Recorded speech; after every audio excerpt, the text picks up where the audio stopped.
there's really like two schools of thought about like what a company should do. What's the purpose of a corporation? Because this is what it all goes back to.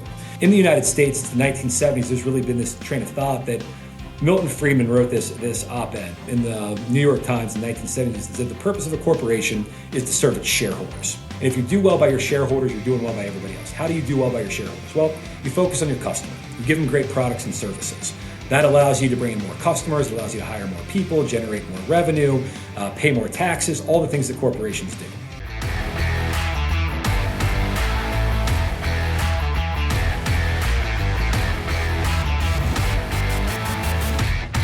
So you were telling me you're a Black Rifle coffee guy. You know, what's funny is I tell people it's the one company I believe the most in that I actually do not use their product because I do not drink coffee. Well, I'm a decaf coffee guy usually, but you know, one thing you probably do use of their products is their marketing. Because I can't think of a better, more authentic company over the last couple of years, which says that, you know, our mission is to serve coffee and culture to essentially people who love America. I mean, it's first responders, it's military, it's police. And I think their videos and their content and their marketing is probably better than any other company that's almost out there right now. It's amazing. I think that's exactly right. You know, they know who their demographic is, they know who their audience is, and it's not a gimmick. It's not a game. Because you can tell when corporations do that. Like we're gonna game the system to go after this niche, but I think the reason why it feels authentic is because it is. These are veterans. These are special operators. These are people who are doing the exact same thing that the people they're serving are doing. And it's just something refreshing in modern times about being able to connect authentically with your audience. That's it. I mean, you're 100% right. Like, you know, I love the fact not only, yes, for the veterans and they're in the military, which gives them the authenticity to go and, you know, blow things up and put like, I don't know, howitzer guns on Teslas, but they're also like, you know, dads and fathers and moms. And so, you know, they show how they're using the products in their civilian real lives as well. And they bring sort of a lot of I'd say probably some of the military, I don't know, inside jokes or military slang into civilian life as well. And I don't know, Ryan, like I'm one of these guys that probably my biggest regret in life is that I never served time in the military. You know, I wish I had at some point. So I don't know, sometimes when I drink a Black Rifle coffee company, at least, you know, allows me to have, I don't know, maybe a little bit of stolen valor. I don't know that, you know, I feel like I could have done it. But anyway, it's, great company, great cause as well. I mean, Evan's done an amazing job giving back to veterans, making the pledge to hire 10,000 veterans when Starbucks was trying to hire 10,000, you know, immigrants or whatever the deal was. They've just done an amazing job of connecting with that loyal base and being authentic to it. And especially the last couple of years, I mean, when like the wins, especially the political wins, you know, we're asking to defund the police and not support the military. And, you know, these guys just, you know, they doubled down. They said, guys, this is what we do. We believe in this and we don't believe in this sort of short term or like, you know, the current thing is to, you know, be against some of these you know, force that made the U.S. wonderful in what it is. But I think long term the winds will blow back, and I think these guys were right. And you know, now people want again support the military and police and others, and I think they will for generations to come because it's one of the things that allowed this country to thrive over the last 250 years, and hopefully have another at least 250 years out of us. At least, yeah. I'm actually really curious. We got a lot to talk about today, but I'm really curious what you have to say as the president of a major corporation in America. I'm very curious what you have to say on that same vein about Mark Zuckerberg's latest comments regarding censorship and how I'm trying not to preface the question too much, but he literally said that the only reason he's doing it is because there's a cultural tipping point. He's not doing it out of principle. He's doing it because there's a cultural tipping point. And I don't want to project too much before I hear your answer, but I am very curious what you think about it. Yeah, you know, I think that a lot of companies lost their way over the last 10 years. And a lot of companies lost their way because they didn't have solid values and solid foundations. And I think that if Mark Zuckerberg was really committed to free speech from the beginning, then we wouldn't have had this issue where he had to issue this massive mea culpa, where he essentially said that we censored America. That we hired these people and they were from San Francisco and they had more of a leftist biased tint to them. And we had them going out there and censoring content on the internet. And if it just never should have happened in the first place. I think that's where we're going to get this longer with corporate America just going wrong. Like a lot of companies didn't have solid foundations, solid values that they could go back to with their customers and their employees and their suppliers and say, we believe in X, and this is why we're not, doing Y. I think specifically, think about all the political issues that companies got involved with over the last couple of years. Certain companies were asking to defund the police. Certain companies were asking to do racial equity audits. Certain companies were asking to overturn election integrity laws. I mean, think about the number of CEOs when Roe v. Wade was overturned. And all of a sudden they were talking about, how bad this was. And I think a lot of people were confused. They're like, wait a minute, why are all these companies getting involved in a lot of these social and political issues? How do we get to this point? What does, I don't know, I remember living in Atlanta, Georgia in 2021 when Coca-Cola got involved in the, voters need to have an ID to vote. And they said, we're against this law. And it's like, wait a minute, what does Coca-Cola know about voter laws? And, I was one of these people that voted for, I don't need to have an ID to vote. I need to buy it. I need an ID to drive. I need an ID to buy beer. Like I should have an ID to vote. It's kind of crazy. And how did we go so wrong? And I think it's just because there weren't core values, solid values, and time-tested values as well. And when you don't have sort of like time-tested values to stand on, it's the old saying, if you don't stand for anything, you'll fall for nothing. And I think a lot of companies, they fell for, call it like the current thing or the current political wins. And whether you have Democrats or Republicans in office, there are certain values that should just be timeless and lasting. I think free speech, meritocracy, capitalism, open debate, dialogue. These are just time-tested classic virtues that regardless of who's in office and who's in power, we should stand behind. And so you don't have to offer an embarrassing, apology that your company, wasn't as committed to free speech as you thought it was, or didn't protect openness on the internet as much as you thought it was. But I think we've learned a big corporate lesson. I mean, that's, frankly, the book that I just wrote, talks a lot about these classic, timeless virtues that we need to be bringing back in America and not necessarily blowing in the political winds every 4 or 8 years.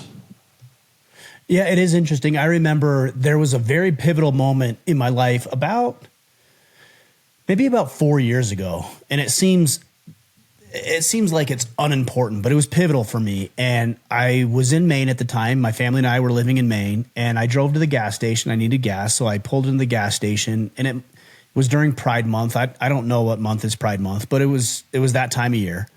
And I pulled in and I went to pump gas, and there was this huge banner, this rainbow banner about why gay pride and LGBTQ and all that kind of stuff. And I'm like, I don't need my gas to be gay. I just need it to give me gas mileage and keep my engine clean.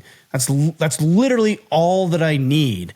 But it seems like these major corporations, up until there's obviously a huge cultural shift in the past, even 30 to 60 days, these corporations feel like they need to interject themselves. Dude, just sell me gas. And in your case, just sell people beer. Like, we don't need the messaging behind it. People want to get drunk. People need to put fuel in their cars. That's it. That's it. I mean, right? Like you hit like the nail on the head. And I think this is where, you 4 years ago, you started noticing this. And I think a lot of people did. We can talk about this. I think the COVID time period for a lot of corporations, really ignited this view that they had to be more expansive beyond, selling gas or selling beer or selling, Coca-Cola or whatever it is, and now have to have opinions on every single social or political issue. We can get into a lot of the reasons what that is. But I think most importantly is now over the last couple of years, we've seen what went wrong when this happened. Because one, it alienated a lot of customers like yourself. Because specifically something like gas, gas is a commodity.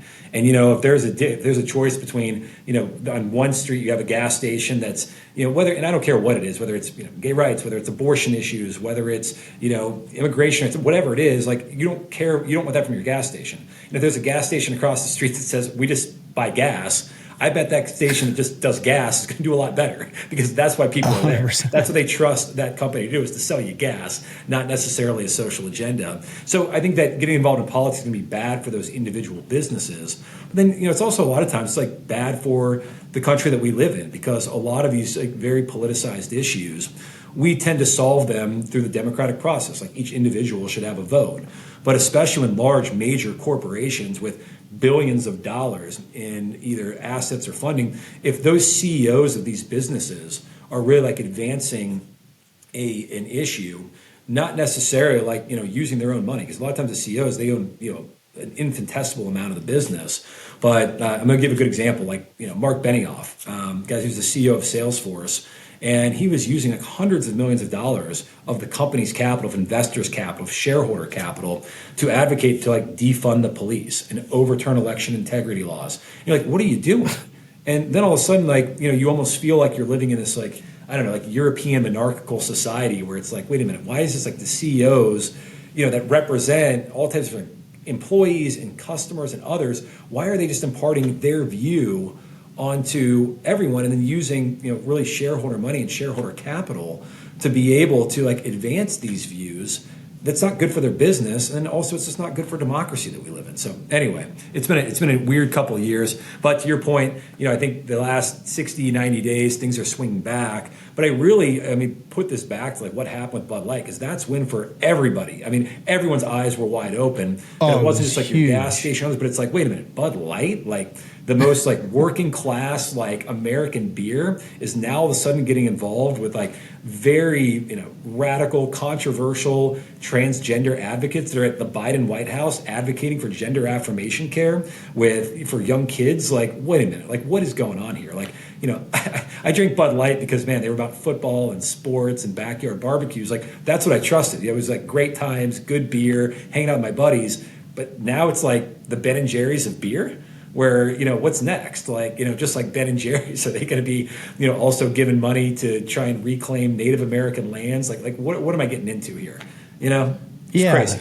I mean, it is a good point. You left Anheuser-Busch, in 2022, right before the whole Dylan Mulvaney fiasco, and you talked about gender affirming care and everything.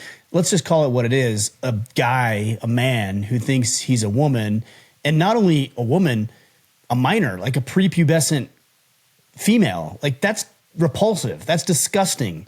And it's actually completely antithetical to the bulk majority of not only Bud Light, but Anheuser-Busch's customer base. I don't understand the complete lunacy and ignorance of making a decision like that. Yeah, I mean, there was no thought behind it whatsoever. And I think there was, though. I think there was. Tell me if I'm wrong, but I think there was, because you can't say there was no thought behind it at all. Like, it was calculated, right? Well, and I think this is kind of like part of the problem with what happened with Anheuser-Busch and corporate America at large, where they got very politicized. And for most brands, they were asked to be doing things like DEI, diversity, equity, and inclusion, ESG, environmental, social governance. These movements became very politicized. And what was like, like all things here, Ryan, it's like, you trace like what was the cause of these. It all comes back to money. And, if you take a look at some of the largest shareholders in Anheuser-Busch and corporate America at large, you have these large asset management firms: BlackRock, State Street, Vanguard. They control $20 trillion worth of capital. It's bigger than the GDP of the entire United States. They're the single largest investor in 95% of the companies in the United States. And they're using, frankly, like your money, my money via your 401ks, your investment savings, to invest into the largest companies in the U.S., usually via index funds, S&P 500 funds, large cap value funds, growth funds. And all of those funds, all those big firms I just mentioned, a lot of their capital comes from very progressive European sovereign wealth funds, like the Sovereign Wealth Fund in Norway. It comes from progressive states like California and New York, which have some of the largest pension funds. And those organizations have really pushed these large asset managers in the United States to say, hey, companies now need to get involved and do what they perceived was the failure of government to get involved in existential crises, whether these were things like climate change, systemic racism, COVID was one of these things. And they said, companies now need to solve all these issues, not governments. The problem with it is that this became just like a very progressive ideology where companies were now being forced to solve all of these sort of like invisible enemies. I can get back to a little bit of the rationale as to what happened. And it's like Anheuser-Busch every year, to make these large asset managers happy, and they have these funds called ESG funds, environmental social governance funds, that they would sell to investors. These funds, what they would do was you would only get included in these funds if you had sort of a certain amount of your advertising that was It was like a representing score, right? There was some sort of a score or calculation or Yeah, something like that. there's an index. It's called like the Human Rights Campaign, and of course, like that sounds like nice, fun. But like what this was is like they would say, okay, to get a perfect 100% score from this organization, you have to do so many advertisements to support the LGBTQ plus community. Hey, for your employees, you have to offer access to abortion care. Hey, for your employees that are transgendered, you have to offer them transgender surgery care or for their kids. And so it became like a very aggressive and progressive organization. But this organization, like they would basically, it was a damned if you do, damned if you don't. If you didn't sign up for these things, you wouldn't have a 100% score for the Human Rights Campaign Index. Well, if you didn't have a 100% score, you couldn't have a good ESG score or a good DEI score from BlackRock, who was one of your biggest investors. And if you didn't have that 100% score, they wouldn't include you in funds. And therefore, you would sort of like lose investors and lose dollars. And also those funds, by the way, they would usually charge people 2 to 3 times the amount of money of a regular non-ESG fund. So that's why they were pushing companies to get more involved in this progressive piece. And because they controlled a lot of money from, again, European sovereign wealth funds, state of New York, state of California, that were all pushing this very aggressive, progressive agenda into corporate America. This it kind of goes back to like a real philosophical difference. I mean, you asked the question of why did Anheuser-Busch act the way they did? Well, there's really like 2 schools of thought about like what a company should do. What's the purpose of a corporation? Because this is what it all goes back to. And in the United States, since the 1970s, there's really been this train of thought that Milton Friedman wrote this op-ed in the New York Times in the 1970s that said the purpose of a corporation is to serve its shareholders. That's sort of the shareholders are paramount. And if you do well by your shareholders, you're doing well by everybody else. How do you do well by your shareholders? Well, you focus on your customer. You give them great products and services. That allows you to bring in more customers. It allows you to hire more people, generate more revenue, pay more taxes, all the things that corporations do. Separately in Europe, there was Klaus Schwab.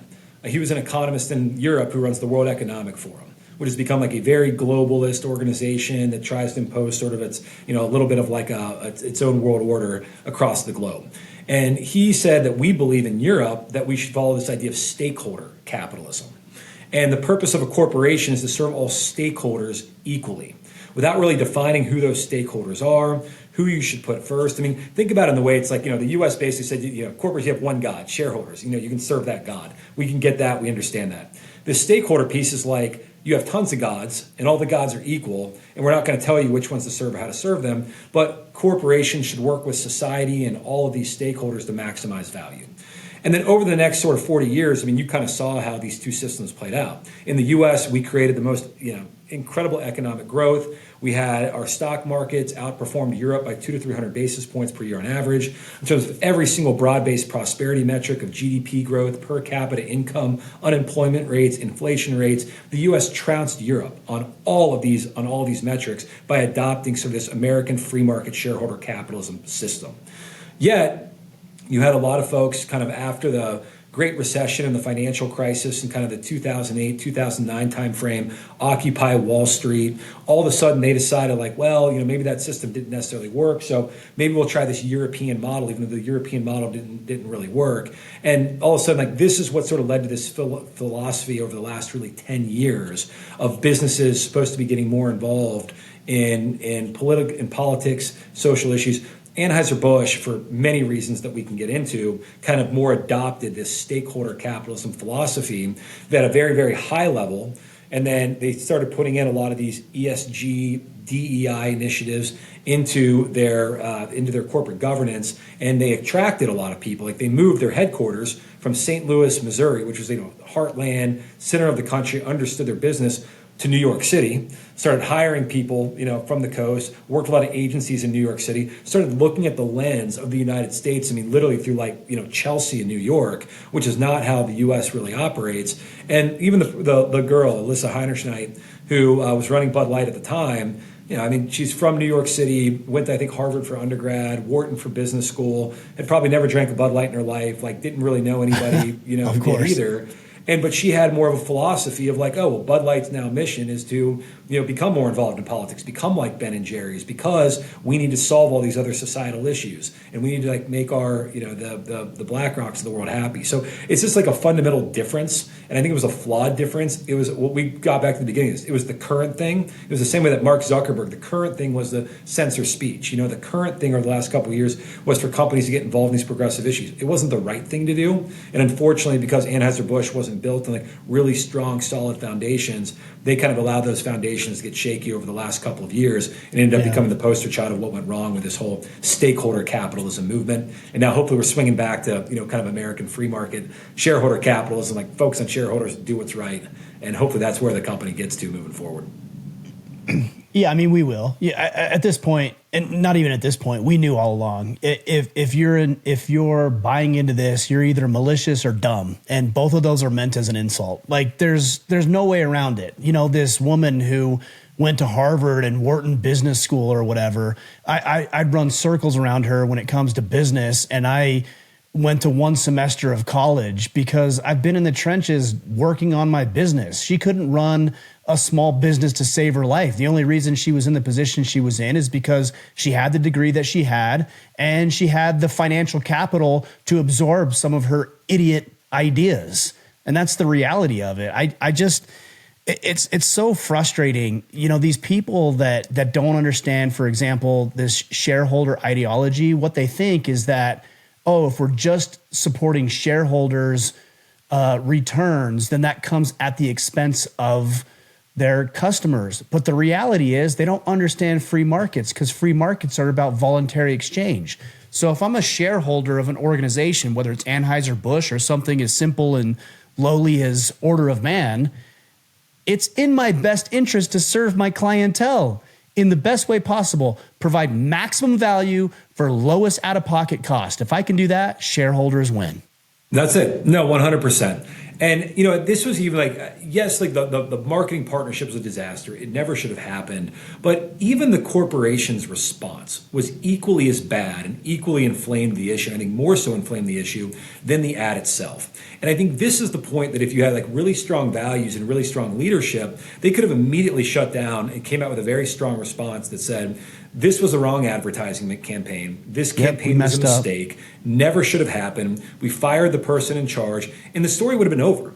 But that's not the position they took, because they were kind of in this like rock and a hard place where they had made all these commitments to DEI and to ESG and to the BlackRocks and State Streets and Vanguards of the world, that they were going to get more involved in terms of like political and social issues. And so therefore, like, I don't know if you remember this, but the advertisement actually dropped on April Fool's Day of 2023. That's when the advertisement came out. I knew it was in 2023. I didn't know it was April 1st, though. It was April 1st. And it was actually like very like highly politicized, contentious times. Like, you'll probably remember that week before that there was the transgender person that shot up the Christian school in Tennessee and killed multiple people in Tennessee that week before. So like, these were very contentious issues. This was also the time when there were a lot of ballot initiatives. I think half the states in the country at this time had should biological males be able to compete against biological women in sports, like on the ballot, which is like, silly enough to talk about, but this was becoming like a big ballot issue. There was like gender affirmation issues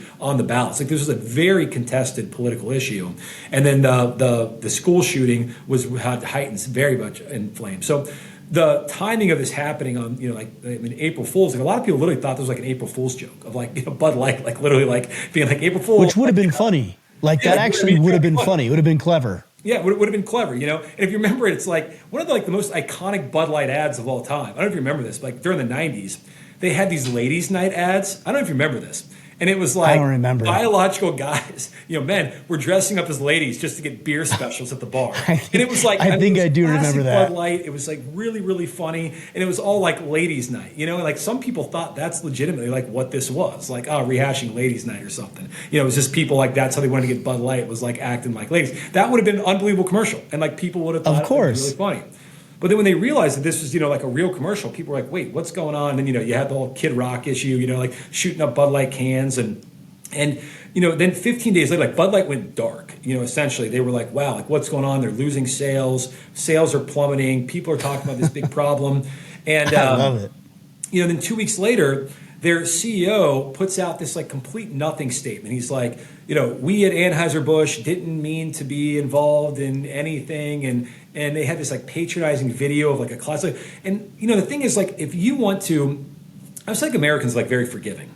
But the thing is like, is like to get redemption with your customers, like it goes through forgiveness. And to get forgiveness, though, you have to admit there was some sort of mistake. Yeah, it's the repentance process. You have to go through the entire thing. You have to. You just can't it's like they kind of stand aloof of like, oh, we don't know what's happening, and oh, we don't know why people are dropping our product, and oh yeah, we don't know, we never meant to be in this issue. It's like, well, you're in the issue. And if you're in the issue, there's obviously a problem. And there was some sort of a mistake that was made, and to redeem yourself, like you have to be forgiven. And to be forgiven, you have to admit how do you screw up. And they had like 2 or 3 other chances to do this. There was a month later, there was another response where it was kind of a nothing statement. And then there was the first time that their CEO actually went on air live. It was a CBS interview heading into July 4th weekend. So a couple months after this had happened, and sales were still down 30-40%. Yeah, big weekend. The number one for beer selling Anheuser-Busch. weekend of the year. I mean, this was like the chance to redeem yourself, going to the biggest beer selling weekend of the year. And the guy essentially struck out. He was asked twice by the host of CBS, like, hey, you're the CEO, sales are down massively. Knowing what you know now, was this campaign a mistake, and would you do it again? And gave a huge wishy-washy, mealy-mouthed answer, didn't answer the question. And then the person came back and said, to be clear, like, this is the reason you're in this situation. You didn't answer my question, so let me ask it again. Like, was this a mistake? Would you do it again? And again, got nothing out of it. And the reason that they couldn't give that an answer either way is, again, because they were caught between this. On one side, these commitments to ESG and DEI and everything else, or do you just have tried and then the other piece was they got caught from their customers, and their customers said, wait a minute, like I don't want all this like political stuff, like I don't want hear about Dylan Mulvaney transgendered issues from Bud Light. Like I just want cold beer. Like that's why I choose this. And like unfortunately, they tried to walk this middle ground, and they ended up getting shot. I mean, you know this. Like in the military, you walk through the middle of a battlefield, like you get shot at from both sides. And to this day, I mean, the company still hasn't recovered. Sales are still down, and they're one of the very few companies that hasn't walked back a lot of their commitments on DEI. I mean, think about Walmart and McDonald's and Tractor Supply, and like other ones have realized how controversial and how problematic like a lot of these philosophies were. And to this day, Anheuser-Busch and Bud Light, they still haven't walked back.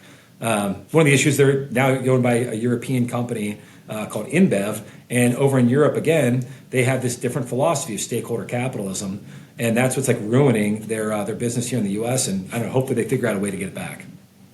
Why do you think? Hopefully they find a chance to correct it. But if they're not going to correct it, I would just assume they go under. And I know that hurts. Literally thousands of American citizens. I know that. I'm fully aware of that. And then I see guys like Dana White and Kid Rock walk back some of their statements and start getting on board and put together huge contracts with the UFC. And I actually really respect Dana White. I don't know much about Kid Rock other than I liked his music when I was 20 years old. But I don't understand why all of a sudden it's like we've lifted the boycott on Bud Light. Like there's a financial incentive. Is that the only reason? And then that gets me questioning. Nothing's changed on Bud Light's part. And now we've got Dana White, Kid Rock, and these others who were adamantly against it. All of a sudden now they're on board. Even Trump, who I like, is on board. It's infuriating to me. Well, it is, but this is what's interesting. There's a reason these guys came back around. And Kid Rock, he was actually on Joe Rogan talking about this. And one of the reasons that Kid Rock came back around is actually like Anheuser-Busch executives like flew to Kid Rock, met with Kid Rock, and Kid Rock got an apology. I mean, essentially, like they told Kid Rock, he doesn't need an apology. They need to apologize to the public. Like that's it. Kid Rock. Like that's the problem. I don't care if Kid Rock got an apology. Give an apology to all the people that you hosed over. 100%. Like that's the whole point of this. So like, guys, like great, you did it with Kid Rock. You gave Dana White tens of millions of dollars.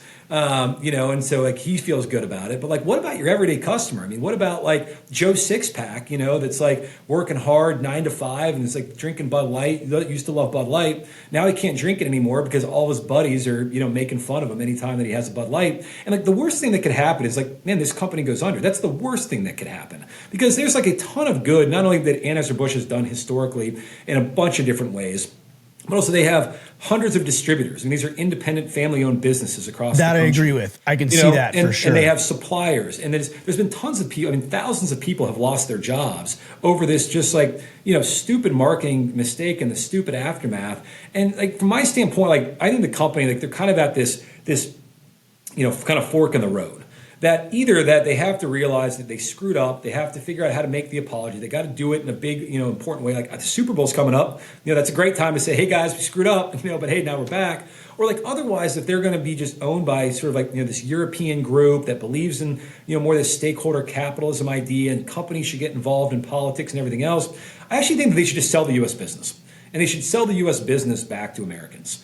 Sell it to either, like, I don't know, Berkshire Hathaway, sell it to Buffett, sell it to a bunch of private equity firms. And then you could go on an unbelievable kind of PR campaign where you say, "Hey guys, we're back in U.S. hands. We're all of a sudden, focused back on core American values that we always once had. This business was built on meritocracy. This business was built on hard work. This company was built on, fun and humor and sports. And this is what we're about." And you're about to see like the greatest American comeback story of all time. I mean, there's nothing that like Americans love more than a comeback.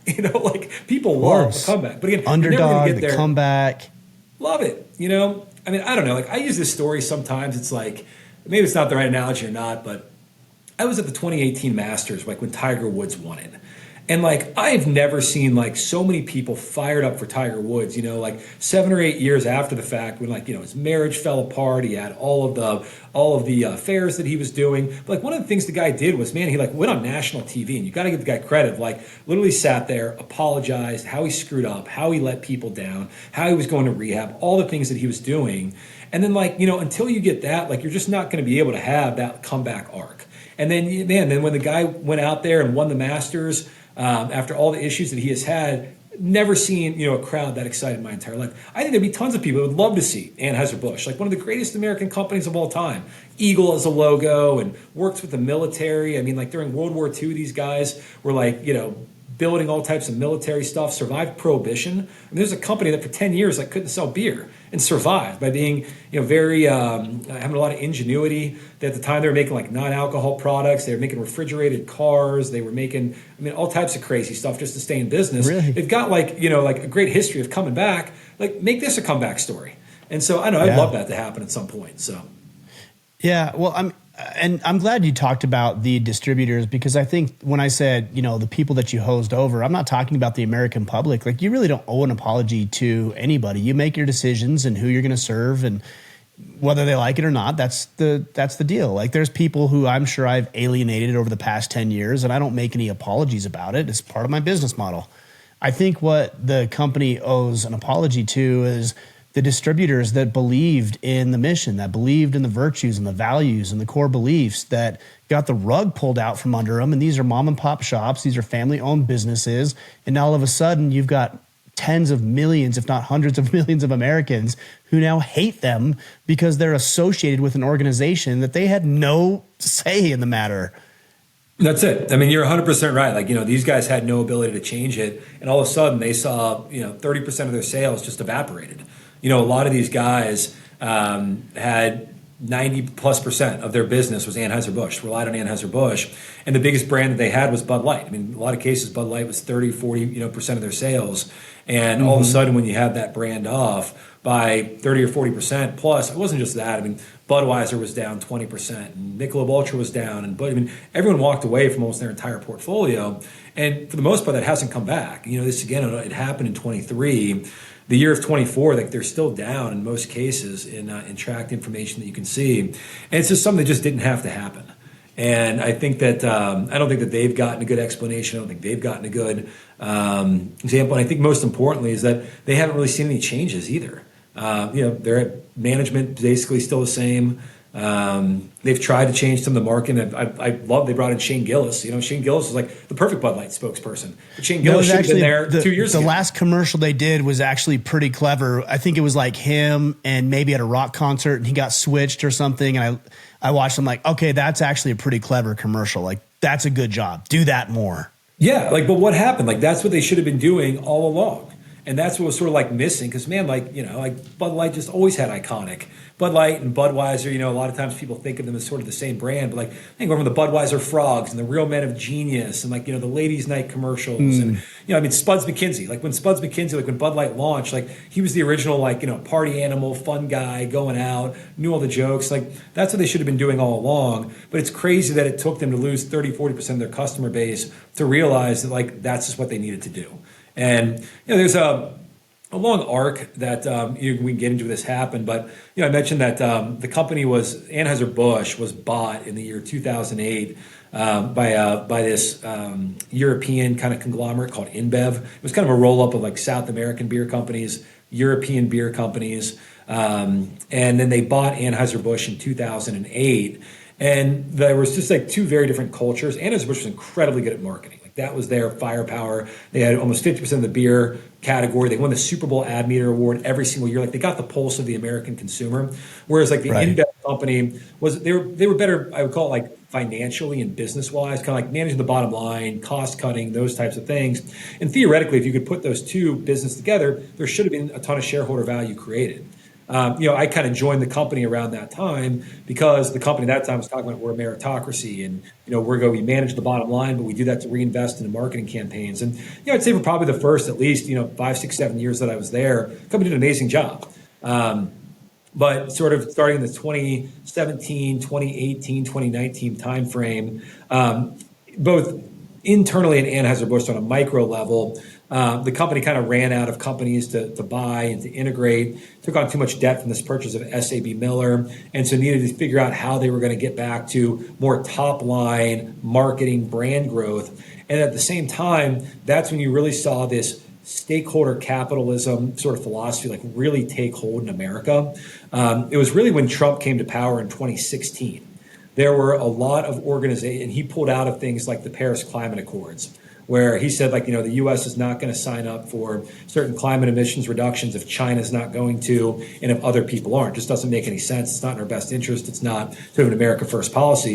And then you had, again, a lot of these sovereign wealth funds in Europe, like in Norway, progressive pension funds that said, okay, well, if Trump or the U.S. is not going to solve these existential issues, then all of a sudden, like, we need companies to do it. And then they started putting pressure on the large asset managers that own the companies, again, BlackRock, State Street, Vanguard, to say, you guys need to start putting in policies that are going to start affecting. Who put that pressure on? Governments? Or you're saying, because a lot of people use the word they, and I always push back on the, because you said they put pressure on. Who are you referring to? You follow the money. So you have like Harvard University, Yale University, pension funds in New York, pension funds in California, Sovereign Wealth Fund of Norway.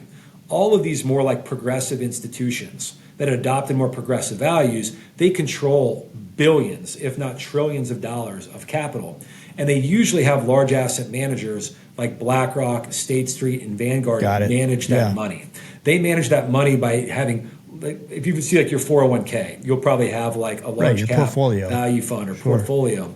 Well, so those companies are investing into corporate America. When they invest into corporate America, they have ownership in those businesses. To the point that most of those, like those three companies mentioned, BlackRock, State Street, Vanguard, they own almost 20% of every single company in corporate America, in the S&P 500, which gives them the ability to vote for shareholder proposals, and also gives them the ability to interact with management and kind of work with management on certain policies. So every year, Larry Fink in 2018 wrote this letter to all the CEOs of corporate America. And in his annual letter, he essentially said that now we're evolving the purpose of a corporation to not focus on shareholders, but on stakeholders. And he was also talking about Anson, can you define a stakeholder for me? I mean, the way I understand it is somebody who has some sort of interest in the company, whether it's a consumer or a citizen of a country that business operates in. It's so loosely and broadly defined. Am I missing it though? No, that's the problem. It's loosely defined. So it's not only like the shareholders of the business, but it's also like could be like government employees. It could be activists. It could be nonprofits. It could be suppliers. It could be, it could be basically anybody. Like a stakeholder can be almost anything. And this is sort of the problem is like when it's not defined who a company is serving, then all of a sudden like all these interests come in and start exerting pressure on the business. So like a very clear example is, so BlackRock writes this letter to all the CEOs, says companies need to earn their social license to operate. And to earn their social license, they now need to start abiding by these environmental social governance, ESG, and DEI policies that BlackRock is going to implement into the companies. He gets a lot of 200 sort of CEOs in the U.S. to sign on to something in 2019 that the Business Roundtable did that also evolved the purpose of a corporation. And this sort of set what I call sort of like the kindling for really like this COVID bonfire that then emerges. So COVID pops up, and COVID becomes this sort of like existential threat to humanity. And to some degree, what was in the news at the time was this existential threat that, millions of people are going to die and hospitals are going to be overrun and we all have to band together to fight COVID. I mean, that was the initial deal with COVID. And as you remember, there was this whole deal to flatten the curve. And it was keep people out of hospitals. Yeah, That was the original 15 days. Do 15 days. And if you remember it, all of these corporations were all of a sudden compelled to help flatten the curve. Even Trump at the time, he didn't want to do this, but was compelled by all these sort of Democratic congressmen from New York who saw a bunch of people dying in New York. He signed something called the Defense Production Act, which can compel companies to stop what they're doing and for national defense purposes, do something else. So, for example, it was use their 3M. resources, their manufacturing, et cetera, et cetera. Yeah, it was General Electric now has to make ventilators because we're going to be overrun with ventilators. 3M has to make more masks. But then every other company in sort of corporate America got on board. Anheuser-Busch starts making hand sanitizer. Delta Airlines is all of a sudden flying medical supplies all over the place. And, to some degree, within a month, the U.S. had flattened the curve. Hospitals weren't overrun. There, weren't millions of people dying. It wasn't as bad as people had predicted it. But then the problem was so all these companies now had deviated from their mission during the COVID time period. And all of a sudden, we had, so-called defeated this, invisible enemy of COVID. But then right on the heels of that, this new invisible enemy pops up. You remember this was now May of 2020. You have George Floyd dies. George Floyd gets murdered. And when that happens, all of a sudden you had all these protests and all the calls for Black Lives Matter. And now all of a sudden, companies are being told and compelled that they now have to solve this problem of systemic racism. That was the next big problem that now companies are supposed to solve. And because there was this stakeholder capitalism movement that had popped up, now and BlackRock is telling companies, okay, guys, everyone got involved in COVID. Now the next thing is let's figure out how we're going to solve this systemic racism issue. And this is where it gets interesting, Ryan. So how does this really work in corporate America? Well, if you're a stakeholder, one of these stakeholders being a big activist, and if you're an activist and you're a nonprofit organization, if you buy $25,000 of any company's stock, you have the ability to put up a shareholder proposal at that company every year.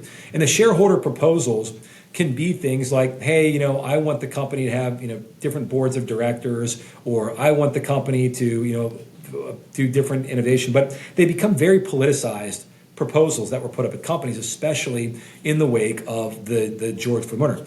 Companies like Apple, there's an activist organization called Color of Change, and their whole mission is to stamp out systemic racism in the United States. Okay, fine, you're a nonprofit, you can do that, fine. But they bought 25,000 shares worth of Apple, and they put up this proposal that said, we want you, Apple, to conduct a racial equity audit to figure out how you contributed to systemic racism and white supremacy historically in the United States, and what are you going to do to fix it moving forward? And yeah, we want this result, and we want you to come up with a quote unquote scientific method to validate the predetermined result that we've identified. 100%. That's it. And what's interesting is even Tim Cook. Tim Cook is a progressive guy, gay guy, and he's the CEO of Apple. He recommended against this. He said, guys, we're Apple. Our mission is to make magical devices at unbelievable prices, and that's what we do. Yeah, I understand this other stuff's important, but that's just not what we as Apple do. So they recommended against this racial equity audit. Yet this racial equity audit, when it went to the so-called shareholders, it ends up passing 52-48, with BlackRock being the second largest shareholder of Apple after Warren Buffett, who of course voted against this. He was like, no, this is totally silly. But when you got on BlackRock and State Street and Vanguard and others that collectively, you can't compete. You can't compete. So now all of a sudden, in the year 2021, Apple's doing a racial equity audit conducted by Eric Holder and Loretta Lynch, and asking essentially like how they contributed tens of millions of dollars being spent, and this is now all ending up in like Apple implementing quota systems and like all these other DEI policies, and talking about like the percentages of people from various backgrounds they're going to hire. And all this is happening across corporate America. And it's not only with things like racial equity, it's like defund the police initiatives. It's all of a sudden like oil and gas companies were being told to not produce oil and gas to solve climate change. And just numerically, before sort of the COVID time period and this adoption of stakeholder capitalism, less than 5% of these so-called ESG and DEI proposals that were being put up at companies passed. Yet in the year 2021, you were having BlackRock, State Street, Vanguard voting for almost 40%, almost 50% of these things were being voted on, in a lot of cases, in many cases, passed at corporations. So that's why you start to see corporate America get very politicized during this time period on a bunch of different initiatives. And not only was that bad for companies, but also it ended up becoming bad really for like democracy, because like a lot of like policies were being implemented in corporate America that the vast majority of people disagreed with, but it was like a really small number of like asset managers that were like forcing this political agenda onto corporations. I mean, this makes so much sense. I don't think I've ever heard anybody describe it this way, where it actually starts to resonate with me. You're talking about following the money, and then I just think about basic human psychology. If we can say, if the thief says, hey, look at that guy, he's the one that stole your stuff, and then all the attention gets drawn on that person. This is gaslighting 101 from BlackRock, from, what'd you say, State Street and Vanguard as well, is they're uniting us against, to use your verbiage, an invisible enemy in order to milk us for billions, if not trillions of dollars, utilizing our own fears and emotions against us. That's it. No, you got it, like 100%. And people became like paralyzed in corporate America to do anything that was sort of like against this very progressive ideologies and all of these, again, shareholder proposals and all this pressure to, support progressive causes. I was seeing it outside of Anheuser-Busch and also inside. I mean, outside Anheuser-Busch, I mentioned earlier I was living in Atlanta, Georgia at the time, and Coca-Cola, and Delta and others, they really got involved when citizens of Georgia voted for representatives that you need to have an ID to vote. I didn't think that was that crazy, but like BlackRock, one of the very first companies to come out and say, hey, we're against this law, we're going to push back on it. Other people should as well. And again, lo and behold, all these sort of Georgia-based companies, Coca-Cola, Delta, Major League Baseball canceled the All-Star game over this issue, if you'll recall, in 2021. This. Yeah, I remember I'm sitting this. here like, this is sort of like crazy what's going on. And then, internally at Anheuser-Busch, I'm also seeing a lot of like our policies change. Like meritocracy was always the word that we used at Anheuser-Busch. We recruited people, we promoted people. And then all of a sudden, like that got replaced as one of our principles as, now all of a sudden you got promoted based off the diversity of your teams. And it was like very clear what that meant. I was like, that just doesn't make any sense. A lot of our marketing was starting to change at Anheuser-Busch at the time. We used to try and win the Super Bowl Ad Meter Award every single year. Like that's what, basically was the pinnacle of did you get the American consumer.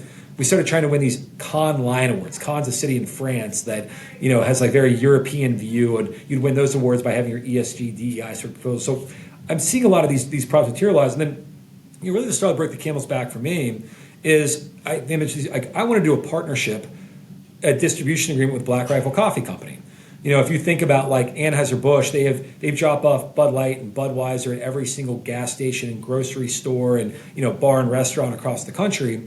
And at the time, Black Rifle Coffee Company was coming out with their first sort of like canned coffee and ready to drink coffee. Yeah, their espresso and everything. I see them all the time in the grocery or in the convenience stores. Yeah, all the time. So like they were already in like Walmarts and 7-Elevens. And we thought, I thought it made a ton of sense of like, man, like, by the way, the guy who's drinking like Budweiser at night, a lot of times he was drinking Black Rifle Coffee Company in the morning, and I was like, if we put these things on the same truck, go to the same places, it'll be a great deal for them. It'll be a great deal for us, great partnership.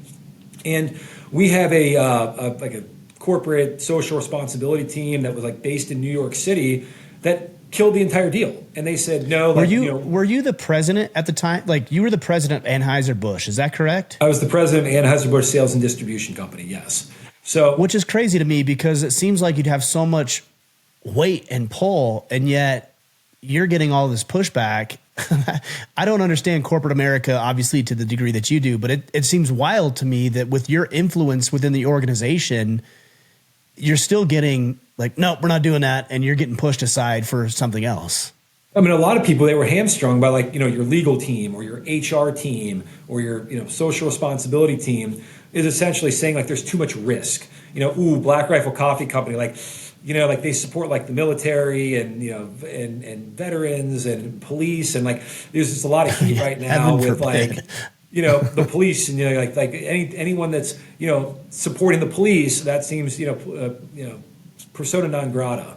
And there was like I don't know issues. It was something silly as well. It was like Kyle Rittenhouse was like the guy that like killed a protester, I think up in Wisconsin. But like he was wearing a Black Rifle Coffee Company like shirt or something. Oh, that's right. Yes, that's right. I forgot about that. And I was like, guys, like I mean, come on now. It's like think about like everyone who was part of Antifa, like burning down buildings and shooting and killing, like. They were wearing Nike shoes, and they were wearing God knows whatever else. Like, what do you mean? Like, people do partnerships with Nike and other things all the time. And nobody's like Nike's not to blame for that. Nike's not to blame for that. Like the guy happened to be wearing a Black Rifle Coffee Company, like, shirt. Like, I don't know what to tell you, but like the company though, like its mission is to support veterans and serve coffee and culture, all these people. And by the way, they're already being sold at like Walmart and 7-Eleven and others. Like those people are fine with it. Like why wouldn't we as an organization be fine working with like this great company that frankly like used to share, or shares what used to be our values. And, Budweiser done tons of great partnerships with the military and Folds of Honor and others. Like, what do you mean? So like, but this was going on like at large scale across corporate America. Where I mean, you literally couldn't do partnerships with certain companies or have a certain viewpoint. We opened up this show talking about Mark Zuckerberg and Facebook. Like companies that couldn't put out certain messaging because you didn't want to be deplatformed from Facebook or Instagram or others where a lot of your people were. So that was the era that we were in. I'm hoping that as we move forward, we get back to an era of like free speech, open debate, dialogue, and like letting the consumer decide. And not necessarily censoring views, censoring voices, censoring products, because that was a real bad era that we were in over the last couple of years. I mean, the reality is it'll change until it changes. Like Zuckerberg and these types, they're not principled people. They're only worried about the bottom line, and so they'll do whatever they need to do, and to preserve themselves as well. Zuckerberg's a coward. I'm not dismissing his intelligence or his ability to create these incredible systems that have literally transformed the world, but he's a coward. He's a moral, unprincipled coward. And as soon as the culture changes, then he'll change his tune because he's not based on a principled background. But that actually leads me into the question of Trump, because, as of the recording of this, it's January 9th, and, Trump will take office in the next couple of weeks, a little less than 2 weeks. And we're already starting to see major shifts in Zuckerberg's, the way he's showing up and other organizations. And we're seeing world leaders come to the table, and we're even seeing entertainment and media starting to change some of their tune. Like, how does this change under a Trump presidency over the next 4 years? I mean, I think like we're just getting back. I hope the pendulum is swinging back. We're like, at least in the corporate world, that we're going to be able to like separate sort of, church and state. Hopefully there's no longer this world that we were living in where like tech companies, we're essentially like Facebook and Meta and Twitter and others were essentially like, voices of the government. I mean, it was amazing that Elon bought Twitter, unrolled a bunch of logs, turned over a bunch of logs, and showed that there was like legitimately like the government was working with Twitter to censor voices. And I think what we're trying to do is like just break that apart. And I don't think that this is necessarily like, partisan type issue. Like this is just common sense that I don't care if, I don't want Trump or I don't want the Republicans, telling the spying on Democrats or censoring Democrat speech or something. Like, I don't want it happening, either. Like what I'm hoping. Well, it's like the Patriot Act. I mean, it was one of the worst, most atrocious things that could have happened to us is in our privacy as American citizens under conservative leadership. So yeah, I don't like it coming from any side of the table. Any side, that's it. So like what I'm hoping is like we just break apart this sort of this, government and corporations sort of like collusion that was going on. Like, people don't like that. Employees don't like that. Customers don't like that. And it caused all these problems in retrospect. So what I'm hoping is like that's what we're getting back to, is like getting back to like principled approaches. Like, let's have the rules of the road, whether you're a Democrat, you're Republican, whatever, gay, straight, black, white, like don't care. But like there are certain principles we're going to stand on. Free speech is is something that we're going to stand on now. We're going to stand on that. We're going to break apart sort of like government collusion with organizations that shouldn't be happening. Let's be affirmative about our belief in American free market shareholder capitalism. Like, focus again, business just on your shareholders. Like, these are things that like should be sort of like baseline. That should just be like fundamental principles. Like we as Americans just all share again, regardless of who's in office. And then so. Even someone like Zuckerberg, I mean, hopefully, Zuckerberg 1.0 is more the, coward, blows in the political wind. I'm hoping Zuckerberg 2.0, like, if the ghost of Joe Biden shows up as the next, president for God knows whatever reason, but like, he's not going to go back to coordinating with the government. He's going to say, you know what, nope, we're going to stand for, free speech on our platforms. We're going to let the people decide. We're going to have community notes. We're not going to be doing censorship. And I hope that goes for like broader corporate America as well. Not necessarily just blowing in the wind, but having strong, tried and true principles, showing up, believing in their mission, being very clear and explicit about what the mission of the company is, and being able to stand tall. And one of the guys I give a lot of credit to is Brian Armstrong. He's the CEO of Coinbase, and he was one of the very first CEOs. And at the time, it was a very contrarian position. This was in the end of 2020, when a lot of his employees, they wanted him to speak up for BLM and get involved in politics. And he said, guys, like, we're not going to do that at Coinbase. Like, we are a mission-driven company. What we're going to focus on is bring crypto to the masses. That's what we do. And we're not going to get involved in any other issues. If there's an issue related to crypto, yes, we will have an opinion on it because it could be existential to our business. But otherwise, we're not. And, oh, by the way, like, if that doesn't, fit your outlook on life, you can leave. And he had, like, I don't know, like, 50 employees like leave or something like that. I remember got like this, yeah. 5,000 applications of people who are like, oh my gosh, like how amazing would that be to come to an organization where like I don't have to be indoctrinated every single day about, my white privilege or about my biases or about my whatever else. And I can just, work and, and hang out with people that I like. So I think that's what we're going to get back to. And then, I think Elon, a great personal sacrifice to himself. I mean, think about like what that guy's done. Over the last couple of years of just sort of been bringing back and, buying Twitter. I mean, potentially losing billions of dollars on Twitter, but to restore free speech in this country. So I think that, there's we talk a lot about, fear is contagious, and there was a lot of fear, especially 4 or 5 years ago, but courage is contagious also. And it just takes sort of like a couple people to stand up and to take, have principles, do what's right, and then a lot of other people will follow.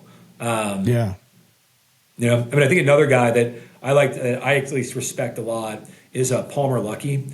Palmer Luckey, who I'm not sure you're familiar with him, but he got a start by, he sold Oculus. Oculus was the virtual reality headset that he sold to Facebook.